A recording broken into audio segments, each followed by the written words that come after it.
Hello everyone, welcome to निपुण smart शाला channel. कैसे हैं आप सब? इस उम्मीद के साथ कि सभी स्वस्थ हैं और मस्त हैं, लेकर आई हूँ एक नई अपडेट। और ये वीडियो रहेगी हमारी विंटर ब्रेक के बारे में। हाँ जी, जो अभी हमारी विंटर की वैकेशन होनी है उसमें बच्चों को क्या इंटरेस्टिंग काम दिया जा सकता है, ये वीडियो हमने इस विषय पर बनाई है। और आइए देखते हैं कि ऐसी कौन कौन सी एक्टिविटीज़ हैं जो हम बच्चों को दे सकते हैं और बच्चे आराम से इंटरेस्टिंग वे में उन्हें कर सकते हैं। तो आइए शुरू करते हैं वीडियो जी।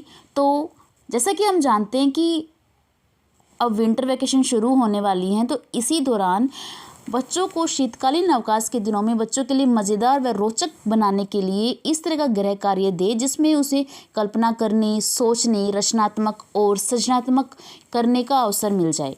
और इसी क्रम में कुछ कार्यों के नमूने आपके साथ हम साझा कर रहे हैं, जिससे आपको इस बार के शीतकालीन गृह कार्य में बच्चों को दे सकते हैं, जिसमें सीखने के साथ साथ बच्चों में सृजनात्मक, रचनात्मक और कल्पनाशीलता का विकास भी होगा।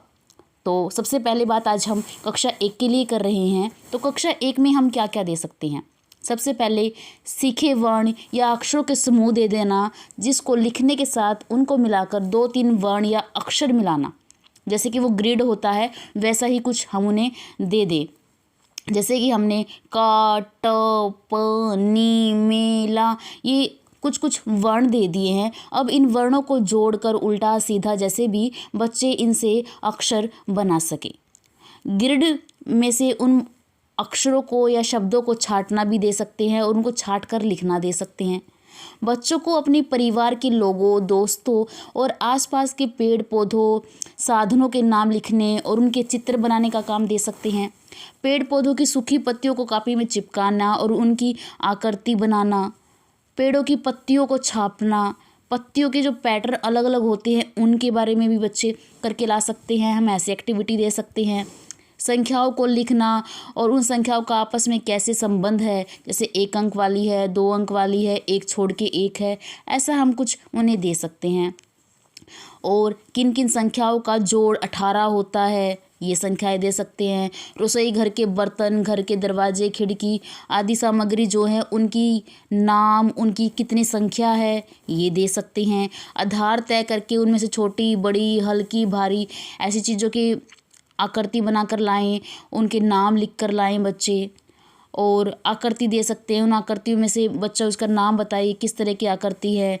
मिट्टी से बनी आकृति बनाकर लाएं, घड़ी का चित्र बनाएं, बाल्टी, मग, बोतल, कप, चम्मच से एक दूसरे में पानी भरना, उसकी संख्या लिखना, कौन में किस में कितना पानी भरा हुआ है, ऐसी कुछ आकृतियाँ हम उन्हें दे सकते हैं। अखबार में चित्रों को काट कर क्रम में लगाना, और नानी के घर गए हैं तो वहाँ क्या क्या किया उसके चित्र बनाकर स्कूल में बताना, उसके बारे में कुछ लिख कर लाना। तो ये हम कर सकते हैं जी। तो ये चीज़ें हम बच्चों को विंटर ब्रेक में दे सकते हैं। और इसके अलावा भी अगर आपके दिमाग में कुछ नया इंटरेस्टिंग ऐसी एक्टिविटी आ रही हैं जो हम दे सकते हैं, जैसे अब मेरे दिमाग में आ रहा है कि हम कुछ एक्टिविटी ऐसी दें कि जिसमें पेरेंट्स भी इन्वॉल्व हो जाए, है ना। तो कुछ ऐसी एक्टिविटी आपके दिमाग में आ रही हों तो आप ज़रूर बताएं बच्चों को, और हमें भी कमेंट बॉक्स में बताएं, ताकि बाकी सभी टीचर्स की भी हेल्प हो जाए, उन्हें भी थोड़ा सा आइडिया मिल जाए। जैसे कि अब सीजनल फ्रूट्स आ रही हैं या सब्जी आ रही हैं, तो आप बच्चों को ये कह सकते हैं कि अपने पापा से पूछ के कि इस टाइम पे कौन सी सब्जी आ रही है, कौन कौन से अपने फ्रूट खा रहे हैं, कौन कौन से फ्रूट मार्केट में अवेलेबल हैं।